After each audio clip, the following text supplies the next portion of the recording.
जी, अस्सलाम वालेकुम। Not sure कि अभी शुरू हुआ है या नहीं। जी, अस्सलाम वालेकुम everyone. First, we're going to start in 2 minutes. I hope all of you are doing well. हम बस 1 मिनट में इसको शुरू करेंगे अभी।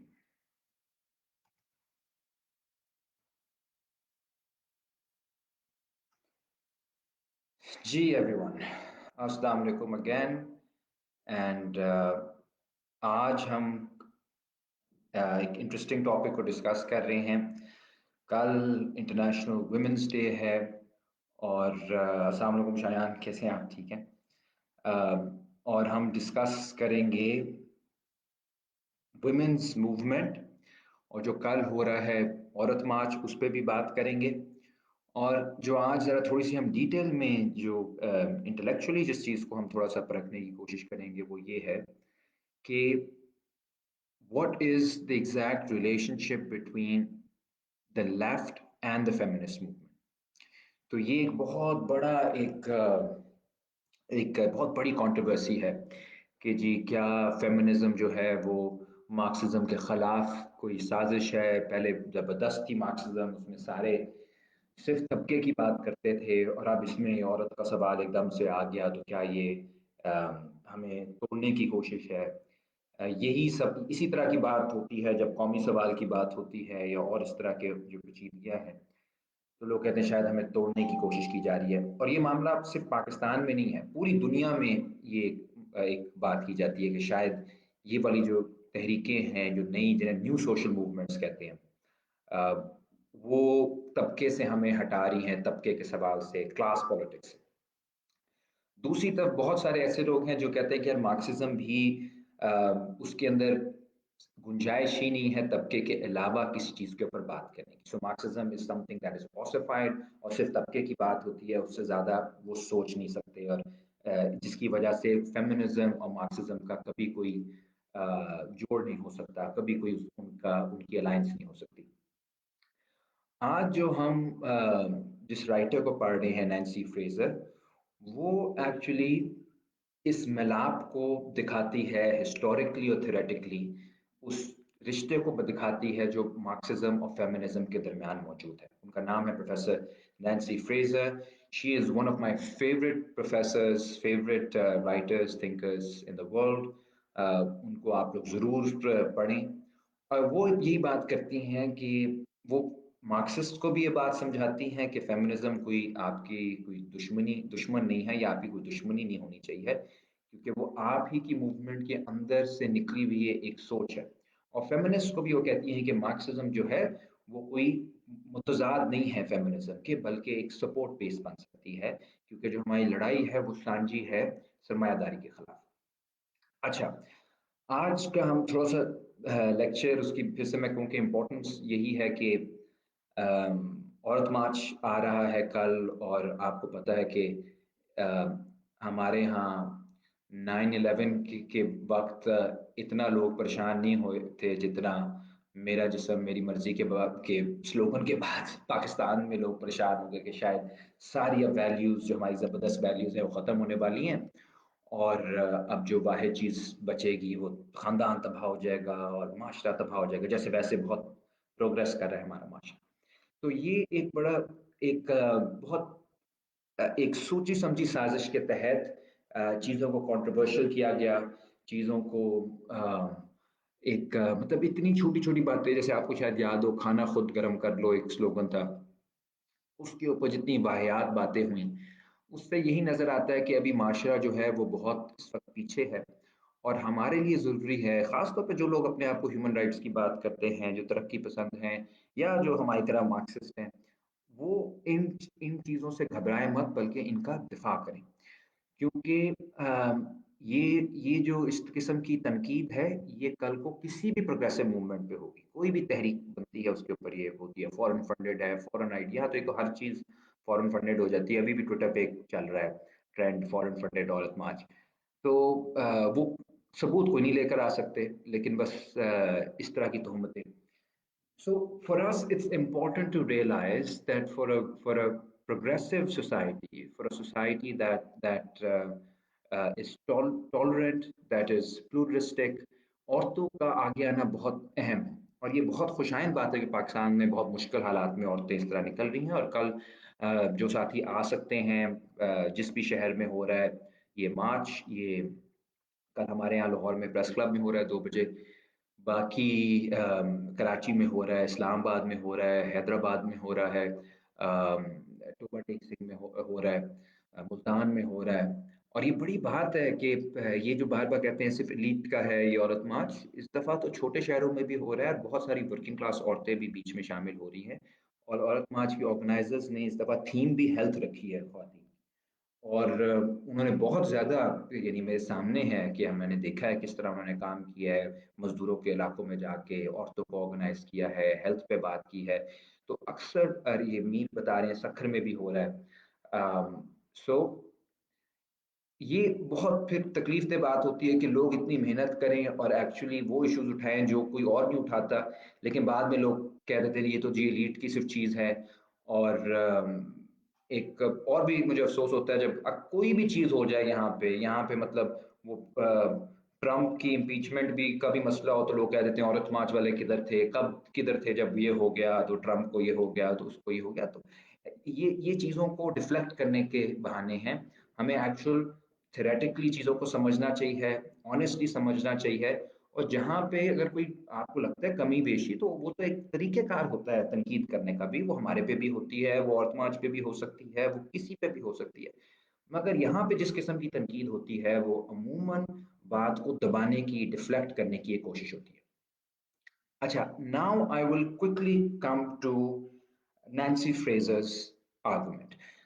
अम, मुझे ये बहुत अच्छा इसलिए लगता है क्योंकि इन्होंने लिंक बताया है सरमायादारी निज़ाम का और फेमिनिस्ट मूवमेंट का। अच्छा जी, अब हम शुरू ये करते हैं, नैन्सी फ्रेजर कहती हैं कि जब हम अब थोड़ी सी चीज़ें मैं अस्यूम करूंगा कि साथियों को पता ही है कि मिसाल के तौर पे मार्क्सिज्म की जो बुनियाद है वो ये है कि किसी भी समाज के अंदर जो उसकी सोच होती है, जो उसका कल्चर होता है, जो उसकी पॉलिटिक्स होती है, वो मोड ऑफ प्रोडक्शन पे डिपेंड करती है। यानी जो आपके पैदावारी निज़ाम है उसके साथ जुड़ी होती है। और सरमायादारी के अंदर अगर आप देखें तो सरमायादारी के अंदर बुनियाद ये है कि जो मीन्स ऑफ प्रोडक्शन है, जो ज़राए पैदावार है, वो चंद लोगों के हाथ में है। ज़मीन, मशीनरी, फैक्ट्री, बैंक्स, पूरे पूरी कॉरपोरेशंस, वो चंद लोगों के पास है। और जो जो एक बहुत बड़ी तादाद है आम इंसानों की, उनके पास कुछ भी नहीं है माँ सवाए अपनी मेहनत बेचने के लिए। ठीक है, तो इसकी वजह से अब ये जागीरदारी निज़ाम से डिफरेंट हो गया, क्योंकि जागीरदारी निज़ाम के अंदर आप अपने ही गांव के अंदर पैदा होकर अपने ही जागीरदार के लिए काम कर रहे हो। यहाँ पे आप किसी भी जगह पे नौकरी कर सकते हो और आप आपके पास अपनी मेहनत है बेचने के लिए, और अगर आपकी मेहनत का कोई खरीदार है तो फिर वो आपकी मेहनत को खरीद लेगा। This in a nutshell is capitalism.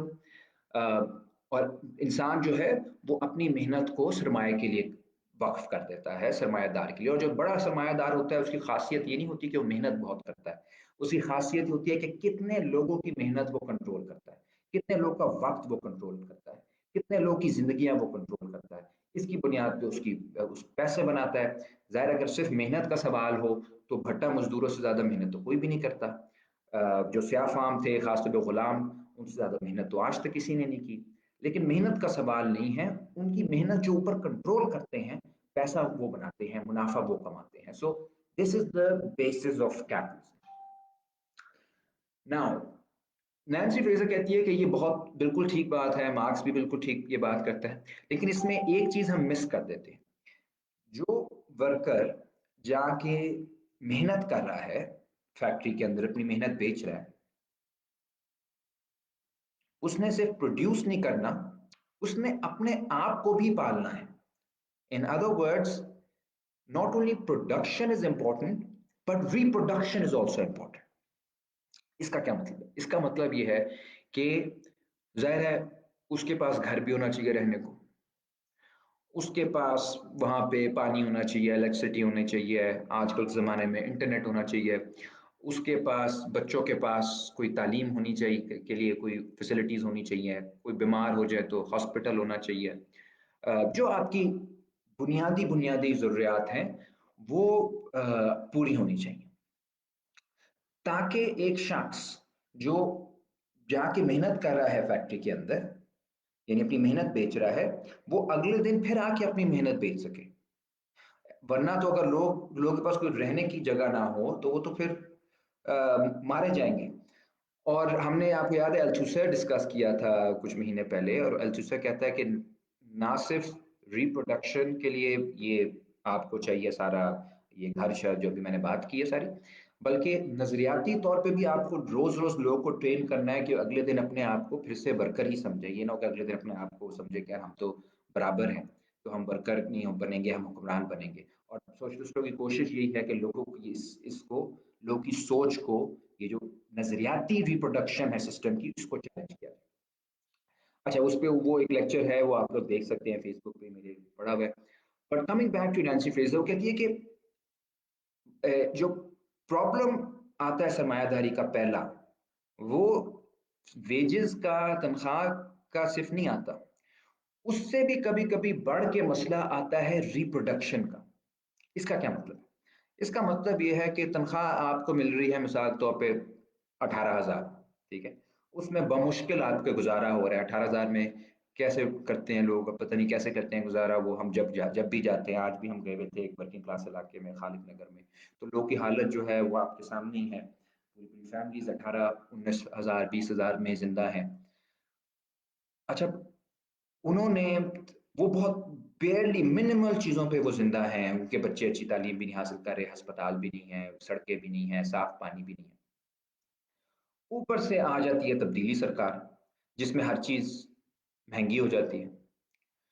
اچھا، مہنگی جب ہو گئی تو پھر مسئلہ کیا بنے گا ورکر کے لیے، that he or she will not be able to reproduce themselves، وہ اپنے خاندان کو چلا نہیں سکیں گے، کیونکہ مہنگائی ہو گئی ہے، ہسپتال اور خراب ہو رہے ہیں، ایجوکیشن اور مہنگی ہو رہی ہے، پانی جو ہے اور گندا ہو رہا ہے، لوکل باڈی نہیں رہی، مطلب مسلسل جو بحران ہے بڑھتا جائے گا۔ This will become a crisis of reproduction. اور وہ کہتی ہے کہ تاریخی طور پہ جب یہ سرمایہ داری بنی، شروعات ہوئی اس کی، یعنی زیادہ نمایاں ہوئی، وہ 18ویں صدی میں، 18ویں 19ویں صدی میں جو ریپروڈکشن کی ذمہ داری تھی، وہ آج تک بھی اکثر جگہوں پہ ایسے ہی ہے، وہ خواتین کی تھی۔ انہوں نے سسٹم کی جو بنیاد ہے کہ کل کو ورکر پھر زندہ ہو کے واپس آئے گا، اس بنیاد کو قائم رکھنے کے لیے عورت کی بہت ضرورت تھی سسٹم کو، اور عورت کا جو رول تھا وہ بہت زبردست تھا سسٹم کے لیے۔ کیا تھا وہ یہ تھا کہ عورت کو آپ اتنا دبا دو سماجی طور پہ یا روایتی طور پہ، کہ آپ اس سے کام لو کس طرح کے، کہ وہ ہو سکتا ہے خود بھی نوکری کرے، ساتھ ساتھ بچوں کا بھی خیال رکھے، بچوں کو پالے بھی تاکہ فیوچر جنریشن آف ورکر بھی تیار ہو، وہ ساس کا بھی خیال رکھے، وہ سسر کا بھی خیال رکھے، وہ صحت کا بھی خیال رکھے لوگوں کی، وہ کھانا بھی پکائے، وہ جو گھر کی چیزیں خریدنی بجٹ وغیرہ وہ بھی کرے، تاکہ سسٹم جو ہے وہ چلتا رہے، لیکن اس کو 1 روپیہ نہ ملے اس سب میں سے۔ 1 روپیہ نہیں ملے گا جبکہ محنت وہ سب سے زیادہ کر رہی ہے، اس کی تو کوئی چھٹی بھی نہیں، اس کی تو کوئی بریک بھی نہیں ہے، اس کے بچے تو رات 2 بجے بھی بیمار ہو سکتے ہیں، سسر جو ہے وہ بیمار ہو سکتے ہیں کسی ٹائم پہ بھی، ان کے لیے تو کھانا بھی ہر وقت مختلف لوگوں کو بنا کے دینا ہے۔ All kinds of things that are done in the domestic sphere, that becomes the job of a woman traditionally 18ویں 19ویں صدی میں، اور وہ ان پیڈ ہے۔ اور کیونکہ ہمارا جو آئیڈیا ہے پروڈکٹیو لیبر کا، کہ کیا چیز پروڈکٹیو ہے کیا نان پروڈکٹیو ہے، وہ سرمایہ داری کے اندر پیسے کے ساتھ ڈیفائن ہوتی ہے، کہ پیسہ کس چیز میں مل رہا ہے کس چیز میں نہیں۔ تو کیونکہ اس کو پیسہ نہیں مل رہا، اس لیے اکانومسٹ اسے کہتے ہیں نان پروڈکٹیو لیبر۔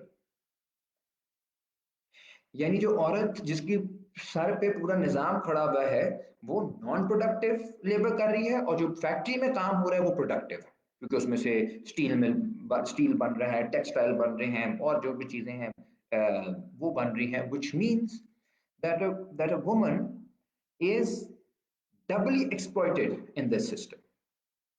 एक तरफ तो अगर वो प्रोडक्शन के अंदर काम कर रही है तो वो भी एक्सप्लॉयटेशन है, साथ साथ उसने रिप्रोडक्शन का पूरा जो भार जिसे कहते हैं, पूरा जो बोझ है वो उसने उठाना है। अच्छा, तो ये तो एक पहली इसमें बात हो गई। फिर वो कॉन्सेप्ट एक लेकर आती है नया, और वो कहती है कि जो हकीकी मानों में तहरीकें हैं, क्लास स्ट्रगल, तबकाती जदोजहद, वो सिर्फ ये नहीं है कि मुझे फैक्ट्री में तनख्वाह इतनी दे दो या फैक्ट्री में नौकरी बचा लो, वो तो है, लेकिन वो जुड़ी भी है रिप्रोडक्शन से। जिसका मतलब क्या है? जिसका मतलब ये है कि लोगों को सिर्फ तनख्वाह या नौकरी नहीं चाहिए, लोगों को रिहाइश भी चाहिए, लोगों को हस्पताल भी चाहिए, लोगों को तालीमी इदारे भी चाहिए, लोगों को महंगाई भी कम चाहिए, लोगों को एक सेफ्टी सिक्योरिटी भी चाहिए।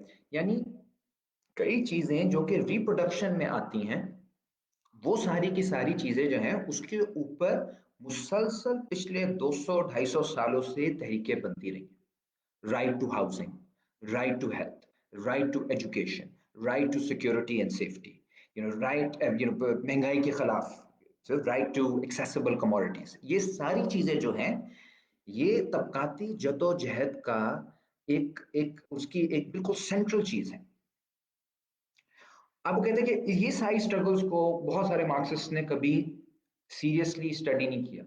आप पिछले 30-40 सालों में तो हो रहा है बहुत ज्यादा, लेकिन मेन क्योंकि हमारा फोकस रहा फैक्ट्री के हद तक, वहां पे भी अब तो बहुत खवातीन है, लेकिन हमने ये नहीं देखा कि सिस्टम की जो लड़ाई है, बुनियाद है, वो घर तक है।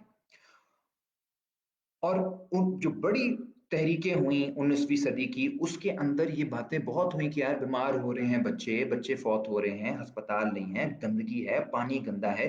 एक्चुअली एंगल्स जो मार्क्स का दोस्त था, कोलैबोरेटर था पूरी जिंदगी, उसकी जो सबसे अर्ली जो उसकी राइटिंग्स हैं उसमें एक है the conditions of the working class in England, और उसमें बताते ही है कि किन हालात में वर्कर्स उनके खानदान रह रहे हैं। तो वो कहते हैं कि यार यानी सिर्फ लड़ाई फैक्ट्री की नहीं है, लड़ाई तो इलाकों की भी है, साफ पानी की भी लड़ाई है, ये भी सोशलिस्ट लड़ाई है। आपकी जो लड़ाई है सेहत की, तालीम की, ये भी है। आजकल लाहौर के अंदर जो स्मॉग का मसला है, जो यहाँ पे हवा का मसला है, वो रिप्रोडक्शन का मसला है कि इंसान जो है वो रिप्रोड्यूस कैसे करेंगे, और वो इसलिए इतनी गंदगी हो रही है क्योंकि आप एनवायरमेंटल लॉज नहीं नाफिज कर सकते फैक्ट्रियों के ऊपर। तो ये भी तबकाती लड़ाई है कि वो तो मुनाफा कमा रहे हैं, वो तो अपना एयर प्योरीफायर भी कर लेंगे, वो तो बाहर भी चले जाएंगे जब जब बहुत अगर गंदगी होती है, लेकिन जो मरेंगे, फौत होंगे बच्चे, वो गरीबों के होंगे। So this becomes a part of class struggle. So what Nancy Fraser is telling us is to broaden the conception of class struggle. Class struggle is not simply at the site of the factory. Class struggle is everywhere. Everywhere where one has to reproduce themselves. और ये जिसका मैंने कहा ये जो right to housing type चीजें हैं इसमें भी है, और दूसरा दूसरा जो नजरियाती ट्रेनिंग है लोगों की, वो भी क्लास स्ट्रगल है कि आप नजरियाती तौर पे ऐसी लोगों की जहन साजी करें कि वो इस सिस्टम के अंदर शामिल और इस सिस्टम के अंदर एक जालिम बनने के बजाय इससे दूर हो। अच्छा, ये तो पहली बात होगी। अब हम दूसरी उसके इशू पे आते हैं, जो वो बताती हैं कि इस सारे सिस्टम की जो बुनियाद है, जिसकी वजह से औरत इतनी दबी हुई है, जिसकी वजह से औरत के ऊपर इस तरह का जुल्म हो सकता है, और जिसकी वजह से ये पूरा सिस्टम इतना अनपेड लेबर की वजह से बेनिफिट कर रहा है, वो ये है कि औरत को आप बराबर नहीं समझते। अब इस सारी चीज की वजह से जब ये एक सिस्टम के अंदर ये एक साइकी आपकी है कि यार औरत से तो आप मुफ्त का काम करवा सकते हो, रिप्रोडक्शन का बैकग्राउंड लेबर, पूरे सिस्टम का जो बैकग्राउंड है वो औरत करेगी, सिस्टम को बैकग्राउंड में रहेगी, और आपको पता है पस मंजर के बगैर कोई मंजर भी नहीं होता। सो वो पस मंजर के अंदर ही आप उसको रखो। तो वो जो ट्रेडिशनल हमारी सोच है कि हमने औरत को बंद रखना है, वो सरमायादारी, अदरवाइज तो सरमायादारी बहुत मुस्तकबिल की बात करती है, बड़ी बड़ी बिल्डिंग्स बनाएंगे, डेवलपमेंट करेंगे, लेकिन वो फैमिली स्ट्रक्चर के अंदर कभी तब्दीली नहीं लाना चाहती। फैमिली स्ट्रक्चर से तब्दीली का मतलब कि कभी ये नहीं कहना चाहेंगे कि यार औरत और मर्द को बराबर कर दो, क्योंकि इस तरक्की का, इस प्रोग्रेस का, इस फ्यूचरिस्टिक थिंकिंग की बुनियाद अभी भी ट्रेडिशनल फैमिली है। और ट्रेडिशनल फैमिली का उन्हें फायदा ये है कि उन्हें पता है कि जो मर्द हैं वो अपनी औरत को दबा के रखेंगे, तो मैं 20,000 दे के वर्कर से काम करा लूंगा, क्योंकि उसके उसका घर ख्याल रखने वाली उसने बीवी है उसकी, जो जो मुफ्त में उसके लिए सारे काम कर देगी। जबकि अगर ऐसा हो कि मर्द और औरत बराबर हो, और वो कहे कि यार ऐसे मुफ्त कोई काम मेरा ख्याल करने वाला नहीं है, हमें बराबर के वो चाहिए, असूल चाहिए, बराबर के राइट चाहिए, फिर उसे तनख्वाह भी बढ़ानी पड़ेगी, उसे औरत की भी बढ़ानी पड़ेगी, उसे मर्द की भी बढ़ानी पड़ेगी। और फिर रियासत को ये भी करना पड़ेगा कि यार इनका ख्याल रखने वाले कोई गुलाम नहीं है, इनकी बीवियां या बहनें, हमें इनको देने पड़ेंगे, कम्युनिटी सेंटर्स देने पड़ेंगे, हमें इन्हें अस्पताल देने पड़ेंगे, हमें इन्हें टीचर्स देने पड़ेंगे। खुद ब खुद नहीं बच्चे बड़े हो जाएंगे जिस तरह पाकिस्तान में यहाँ बेचारे गरीबों के बच्चे आप जहां जहां चले जाओ खुद ब खुद वो हो जाए, हुकूमत नजर नहीं आती, कहीं कहीं पे स्टेट आपको नजर नहीं आएगी। खुद ब खुद औरतों की मेहनत जो नजर भी नहीं आती, जिसका कोई काउंट नहीं है, जो इनविजिबल है, जो जो जिसके अंदर कोई कोई मुनाफा पैसों के हिसाब से नहीं नजर आता, but that is the hard work that is making life possible. सो कहती है कि जब आप ट्रेडिशनल फैमिली को चैलेंज करते हो, जिसका मतलब है कि आप ये नहीं कि फैमिली खत्म हो जाए, ये तो चलो यूरोप के अंदर कुछ बातें होती हैं, लेकिन जो बुनियादी बात है वो ये है कि फैमिली का जो कॉन्सेप्ट है हमारा, जिसमें औरत को आपने सेकेंडरी रखा हुआ है, उसको जब चैलेंज करते हो, तो फिर तब आप क्लास स्ट्रगल को भी बेहतर तरीके से लड़ सकते हो, क्योंकि आप हकीकी मानों में जो जो जो रिप्रोडक्शन की जिम्मेदारी है वो रियासत को दोगे। इसको इसके लिए वो एक लफ्ज इस्तेमाल करती है, बाउंड्री स्ट्रगल। बाउंड्री स्ट्रगल क्या है कि प्रोडक्शन और रिप्रोडक्शन के दरमियान जो बॉर्डर है, उस बॉर्डर के ऊपर लड़ाई होती है। वो कहती है कि यार प्रोडक्शन से हमें ज्यादा दो थोड़ा सा, अगर प्रोडक्शन से ज्यादा नहीं दे सकते तो फिर टैक्स ज्यादा दो हुकूमत को, और हुकूमत लगाए अस्पतालों पे या रिप्रोडक्शन की बाकी चीजों पे। So in that struggle people renegotiate both production and reproduction, and this is a key struggle for the future. और मैं एंड पे इस पे थोड़ी सी बात करूंगा कि ये फ्यूचर के लिए हमें क्यों बहुत हमारी इंपॉर्टेंट। अच्छा जी, तीसरी चीज नैन्सी फ्रेजर कहती हैं कि बहुत इंपॉर्टेंट है कि हम थोड़ी सी तारीखी तौर पे देखें कि क्या तब्दीलियां आई हैं पिछले 150-200 सालों में, फेमिनिस्ट मूवमेंट की वजह से या इस सारी ऑर्गेनाइजिंग की वजह से। पहला तो वो कहती हैं कि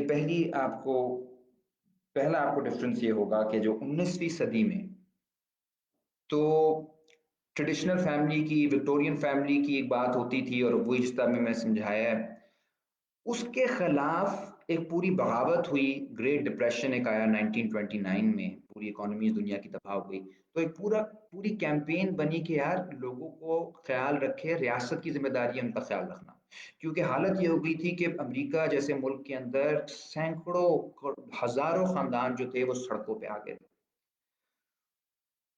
इंग्लैंड में भी यही था, पूरे यूरोप में यही था। उसी दौरान 1930s में फिर जर्मनी में फैशिज्म आया।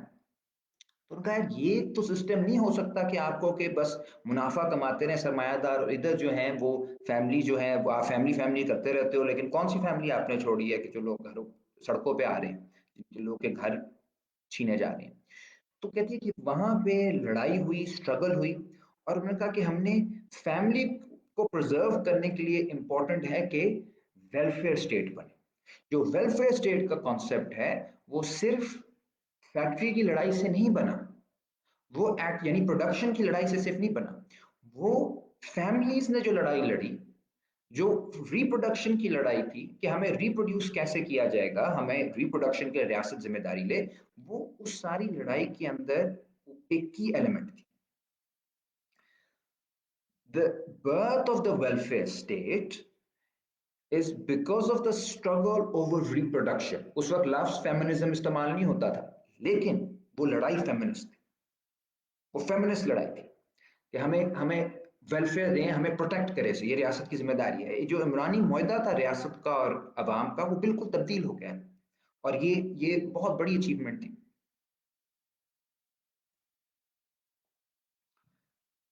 अच्छा जी, ये तो आगे आप इसे सोशल डेमोक्रेसी भी कहते हैं, वेलफेयर स्टेट भी कहते हैं. फिर वो कहती है कि 1973 में एक आलमी बहरान आता है, वेलफेयर स्टेट का बहरान आता है. उससे पहले जो वुमेन्स राइट्स मूवमेंट बनती है 60s के अंदर, वो एक नई तरह की मूवमेंट होती है. वो कहती है कि यार हमें सिर्फ राइट्स छोटे मोटे ही नहीं, प्रोटेक्शन सिर्फ नहीं चाहिए कि हमें प्रोटेक्ट कर दे रियासत, बल्कि हम अब आज आगे की बात कर रहे हैं, हमें इमेंसिपेशन भी चाहिए. इसका क्या मतलब? कहते हैं यार हमें चॉइसेस मिलें कि अगर मैंने अपनी जिंदगी खुद गुजारनी है तो मुझे थोड़ा बहुत राइट मिले कि मैं अपना फैसला कर सकूं, मैंने शादी करनी है नहीं करनी, किससे करनी है, मेरी जॉब क्या होगी क्या नहीं होगी. ये आइडिया था पहले कि यार औरतें जो हैं, आप यकीन करें इवन अमेरिका के अंदर ये आइडिया 50 60 तक था कि औरतें सर्जरीज अच्छी नहीं कर सकती क्योंकि डर जाएंगी. हालांकि मतलब डॉक्टर्स तब तक बहुत आ चुकी थी. आज आपको पता है पाकिस्तान की तरह अमेरिका में भी डॉक्टर्स जो हैं वो मेजॉरिटी जो हैं वो खवातीन की है. इनफैक्ट आप देखेंगे हमारे जो कायद आजम की बहन थी फातिमा जिन्ना, उनको उनको कितना मुश्किल हुआ होगा जब उनको उन्होंने भेज दिया पढ़ने के लिए हॉस्टल में. तो वो लेकिन बड़े बड़े लोगों का यही होता है कि वो सोसाइटी के नॉर्म्स के खिलाफ भी चलते हैं असूल की बुनियाद पे. आज वो साबित हो गया कि ऐसा कोई मसला नहीं है. डॉक्टर्स, आज भी हमने हेल्थ कैंप लगाया हुआ था, वहाँ पे डॉक्टर गुल मसूद थी हमारे साथ और डॉक्टर आलिया हैदर थी. फीमेल डॉक्टर्स जो हैं वो बहुत ही ज़बरदस्त उनका उनका रोल है हर जगह ही. सो ये चीजें उस वक्त था कि यार आपने औरतें जो हैं टीचर बन जाएं, औरतें नर्स बन जाएं, लेकिन साइंटिस्ट नहीं हो सकती. आज बड़े बड़े साइंटिस्ट भी औरतें हैं. फिर तब पॉलिटिक्स में नहीं आ सकती, आज हर तरह की पॉलिटिक्स में भी हैं. तो ये एक बगावत हुई 60s के अंदर, और उन्होंने कहा कि जी हमें बराबरी चाहिए. इसी के अंदर एक और तरह की भी, इससे भी रेडिकल फेमिनिस्ट थी, जैसे एंजेला डेविस एक हैं जो सियाह फाम थी, जो कहती थी कि हमारे औरतों की जो आज़ादी है वो तब तक नामुकम्मल है जब तक हम तमाम जो मजलूम इंसान और इकवाम है उनके साथ नहीं जुड़ते. सो स्याह फाम थी तो स्याह फाम लोग के हकूक की बात भी करती थी, और उस वक्त बड़े पैमाने पे वियतनाम के खिलाफ, वियतनाम में जंग के खिलाफ मुजाहरे हो रहे थे. तो कहते कि वियतनामीज औरतें भी हमारे साथ हैं, हमारे साथ हम उनके लिए भी लड़ेंगे, हम कंबोडिया की ख्वातीन के लिए भी, अफगानिस्तान की ख्वातीन के लिए भी. तो एक आलमी एक आइडिया था सॉलिडारिटी का. आप लोगों ने सुना होगा एक पाकिस्तानी एक्टिविस्ट थेरिस्ट हैं, इंग्लैंड में बेस्ड हैं, उनका नाम है तारिक अली. उनकी जो वालदा थी ताहिरा मजहर अली, वो बताती हैं कि 60s के अंदर उन्होंने पूरे वियतनाम के एक डेलीगेशन को बुलाया था, ख्वातीन के डेलीगेशन को, लाहौर. तो वो लाहौर आई थी, बड़ा फेमस वाकया है. और यहाँ आके उन्होंने कहा था कि जी जो औरतों की बराबरी की लड़ाई है, वो जब तक इंसानों की बराबरी नहीं होती, अक़वाम की बराबरी नहीं होती, मजलूमों की, मेहनत कशों की बराबरी नहीं होती, तब तक वो लड़ाई जो है नहीं लड़ी जा सकती. So this was part of an internationalist movement in the 60s, जो कि सोशल डेमोक्रेसी से आगे जा रहे थे. और इनमें बहुत सारे जो थे जैसे एंजेला डेविस वगैरह बाकी, वो मार्क्सिस्ट हो रहे थे. वो माओइस्ट भी, ब्लैक पैंथर्स एक पूरी मूवमेंट बनी जो माओइस्ट होगी, जिसके अंदर फेमिनिज्म की बहुत बातें हुई, और इस तरह की बहुत सारी और चीजें जो हैं, एक इंटरेस्टिंग किस्म की तहरीकें चल रही थी. अब हम आते हैं फाइनल इस चीज पे कि 73 के अंदर जो फाइनेंशियल क्राइसिस एक आता है अमेरिका के अंदर, और उसके बाद एक नई तरह तर्ज की इकोनॉमी आती है जिसको कहते हैं न्यू लिबरलिज्म. वो क्या चीज है? मैंने उसके ऊपर एक पहले लेक्चर किया है, वेंडी ब्राउन का एक लेक्चर है, वो आप लोग देखिएगा. लेकिन बुनियादी तौर पे आइडिया ये था कि हमें वेलफेयर स्टेट अब नहीं चल पाएगा क्योंकि इसमें बहुत फजूल खर्ची है, तो अब हम लोगों को कहेंगे कि यार आपने जो राइट्स लेने हैं ले लें, लेकिन मार्केट अब फैसला करेगी, रियासत जिम्मेदारी और नहीं ले सकती। अच्छा, इसे ये इंग्लैंड में मार्गरेट थैचर एक औरत ही से लेकर आई, अमेरिका में रोनाल्ड रेगन लेकर आया।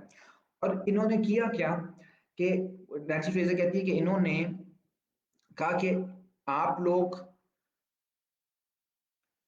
फॉर्मली लीगली सब बराबर हो जाएंगे, इन द सेंस कि अब कोई भी मेहनत कोई भी आगे आ सकता है पॉलिटिक्स के अंदर या इकोनॉमी के अंदर, कॉरपोरेशंस के अंदर, जुडिशरी के अंदर, कोई भी आगे आ सकता है, लेकिन as long as they do not challenge the basis of the system. यानी जो पहले एक सारी बात थी कि फेमिनिस्ट मूवमेंट ये कह रही थी कि हमें पूरी दुनिया को तब्दील करना है, उसको इन्होंने चेंज करके ये करने की कोशिश की कि बस हमें इसी सिस्टम के अंदर अपना हिस्सा छोटा सा दे दो। तो अब इसका क्या मतलब है? इसका मतलब है कि जो पॉलिटिक्स शिफ्ट हो गई from revolutionary politics to identity politics, और उसमें फिर जाहिर है इस तरह की बातें होने लगी कि हिलरी क्लिंटन अगर जीत जाएगी तो सब औरतों की जीत है, उससे फर्क नहीं पड़ता कि हिलरी क्लिंटन ड्रोन्स की हमायत कर रही है या लिबिया में जिसने जंग कराई, या ओबामा अगर जीत जाएगा तो तमाम स्याफाम लोगों की जीत हो जाएगी, इससे फर्क नहीं पड़ता कि उन्होंने जितना ज्यादा इवन जो ब्लैक लाइव्स मैटर है ओबामा के दौर में ही हुआ, और वहां पे पुलिस की रेसिज्म बहुत शदीद रही, और जो बमबारी हुई, जगह जगह बमबारी करवाई ओबामा ने। सो उसी सिस्टम को, इंपीरियलिस्ट सिस्टम को, कैपिटलिस्ट सिस्टम को, उसी एक्सप्लॉइटिव सिस्टम को आप एक्सेप्ट कर लो, और उसके अंदर हम हिस्सा दे देंगे सैफाम लोग को भी, कुछ औरतों को भी, कुछ और आइडेंटिटीज को भी, तो बस इस पे खुश हो जाएं, कॉन्फ्रेंसेस करा लेंगे, कोई पीसी में, कोई कहीं, लेकिन जो जो मैस ऑफ पीपल हैं उनको हम शामिल इसमें नहीं करेंगे, सिस्टम अपने आप को रिप्रोड्यूस करता है। कहती है ये एक बहुत ही अफसोसनाक डायरेक्शन में गई है पॉलिटिक्स, और इससे वो कहती है कि हमने फेमिनिज्म को बचाना है।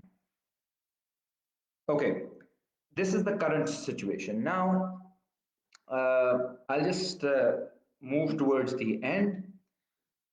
कहती अब आगे हम किस तरह से सोच सकते हैं? आगे हमें सोचने के लिए बहुत अहम चीज ये है कि हम बुनियाद ये रखें किसी भी किस्म की पॉलिटिकल थिंकिंग की, किसी भी किस्म की फ्यूचर पॉलिटिक्स की, कि हम रिप्रोडक्शन और प्रोडक्शन के रिश्ते को वापस जोड़ें।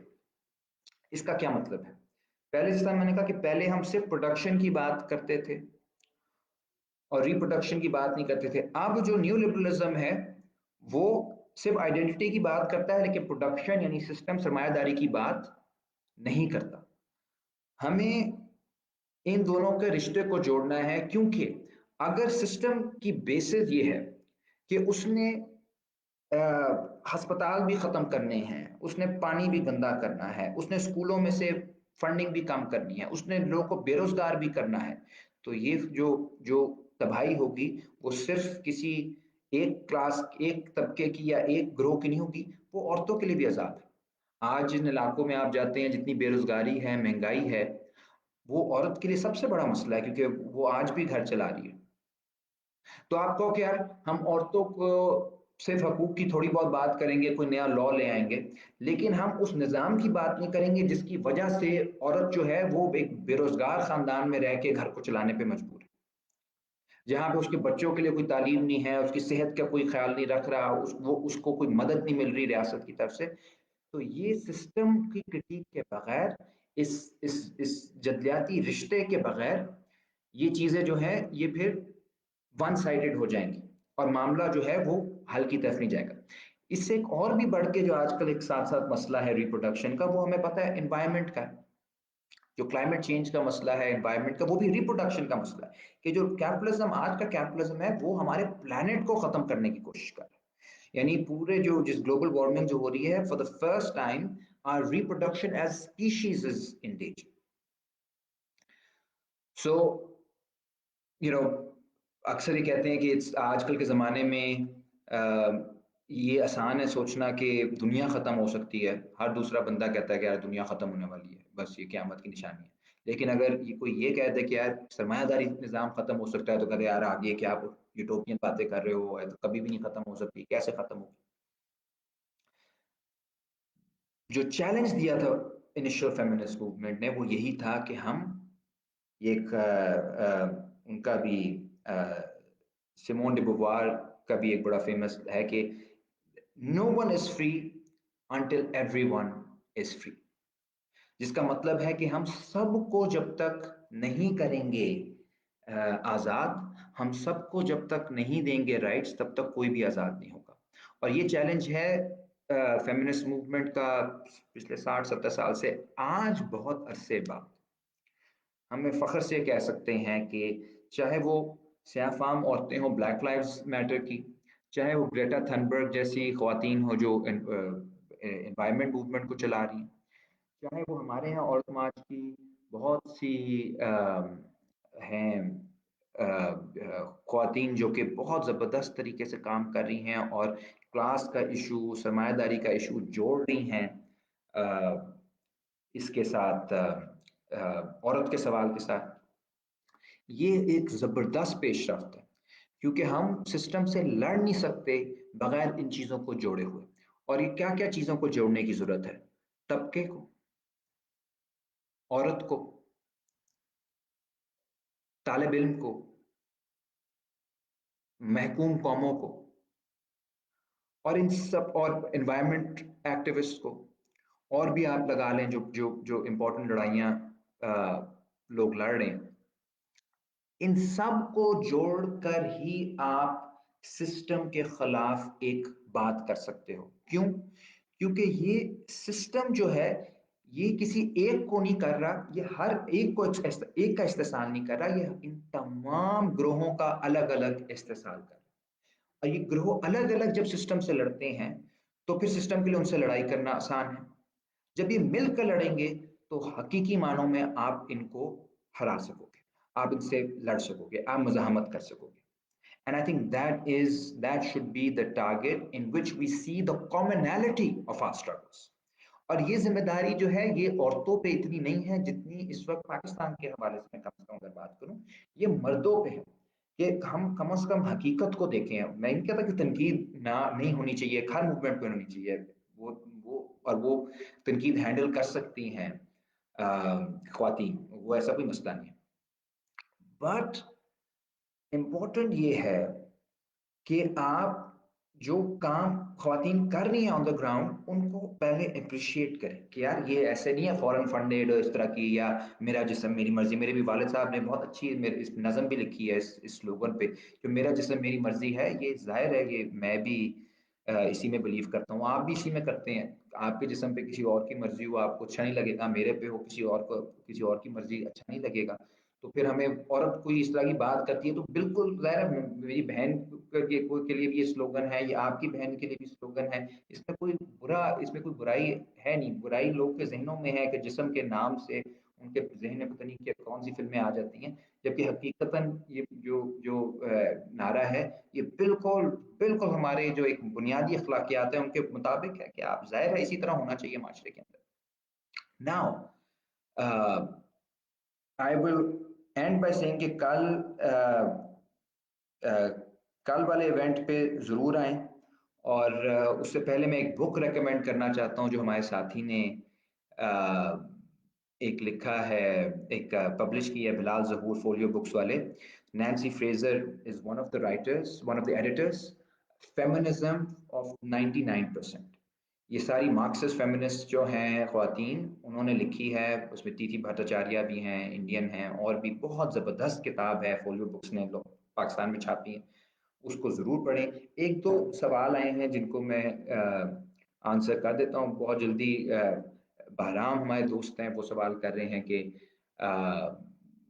جینڈر ریلیشنز پرائیویٹ پراپرٹی سے پہلے کیسی تھی؟ مختلف طرز کے تھے، یعنی ایک میں جوڈ بٹلر والے لیکچر میں بتایا تھا کہ یہ مردانگی کے جو کانسیپٹ ہیں وہ بہت ڈفرینٹ طرح سے اس کا کانسیپٹ تھا۔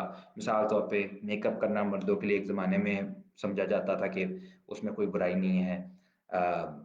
वो फिर जब हुआ मॉडर्निटी के अंदर, वो फिर एक उसकी स्फीयर अलग बन गई।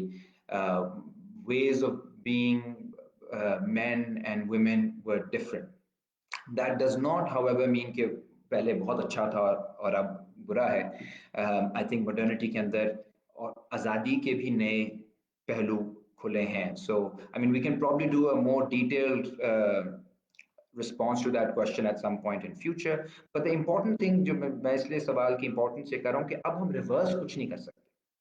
हमें इसी सिस्टम के अंदर से जदलियाती तौर पे, इसलिए जदलियात इतनी इंपॉर्टेंट है मार्क्सिज्म के अंदर, जदलियाती तौर पे तजादात के जरिए हमें नई अपॉर्चुनिटीज को, नए मौक़ों को तलाश करना है, नए तर्ज की society. We can not go back into history, we will have to create history. This is the task for thinkers, intellectuals, activists today. और फिर एक कॉमरेड इरफान का सवाल है, how this equation works and produce result. I think यही है जो इस वक्त सारी दुनिया में आपको नजर आ रहा है कि जहां जहां लेफ्ट ने अपने आप को कम बैक किया है पिछले 15-20 सालों में, वहां पे ये अलायंस लाजमी है। और उसका उस अलायंस की जो खासियत है वो यही है कि औरतों की बहुत पावरफुल तंजीब तहरीकें हैं। इस वक्त आप लातीनी अमेरिका में ख़ास तौर पे देखें तो वहाँ पे तो इस वक्त women's movement is the main movement that is fighting fascism. Argentina के अंदर, चिले के अंदर, पिछले दिनों एक चिलेन कॉमरेड हमारे साथ थी पैनल पे, मैं उनकी बातें सुन रहा था। वहाँ पे उन्होंने हजारों लाखों औरतों को मोबिलाइज किया फाशिस्टों के खिलाफ। और इससे बढ़ के क्या हो सकता है जवाब फाशिस्टों को, जो चाहते हैं कि औरत को दबाया जाए, जो चाहते हैं माइनॉरिटीज को दबाया जाए, जो चाहते हैं महकूम कौमों को दबाया जाए, कि ये सारे जो हैं ये आपस में मिल के एक अपनी स्ट्रेंथ दिखाएं।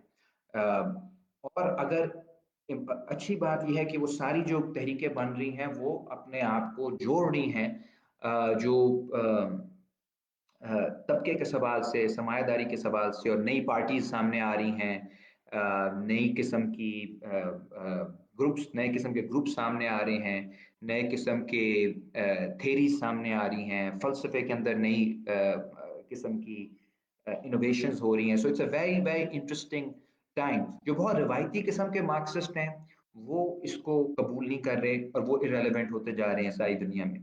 इसी तरह जो कुछ कुछ खास किस्म की फेमिनिस्ट हैं जो कि बिल्कुल भी, जो सिर्फ पर्सनल आज़ादी तक बात करती हैं और टोटलिटी की बात नहीं करती, वो भी इस वक्त कमज़ोर होती जा रही हैं नई तहरीकों के अंदर। सो हमारे पास स्पेस है मिलके काम करने का। और अगर हम हकीकी मानों में अपने आप को प्रूव करें एज एलाइज, एज कॉमरेड्स, कि हम साथ खड़े हुए हैं, हम दिफा करेंगे, हम भागेंगे नहीं। मुश्किल, अगर हम मुश्किल चीज से भागना शुरू हो गए तो फिर तो कोई भी कल को हमारे साथ भी नहीं खड़ा होगा। अगर असूली तौर पे चीज सही है तो फिर हमें उसका साथ देना चाहिए। और हमारे पास बहुत बड़ा जखीरा है थेरी का, फलसफे का, जो बताता है कि फेमिनिज्म और मार्क्सिज्म बिल्कुल साथ चल सकते हैं और उन्हें चलना चाहिए। और पढ़ने के लिए ज़रूर वो किताब पढ़िएगा, फेमिनिज्म ऑफ 99%, जो फोलियो बुक्स ने छापी है पाकिस्तान में। उसमें नैन्सी फ्रेजर उसकी एडिटर हैं।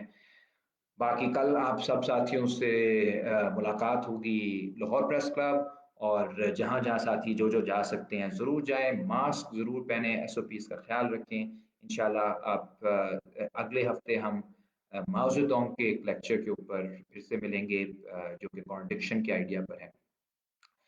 Okay, take care everyone, thank you so much, खुदा हाफिज़, खुदा हाफिज़।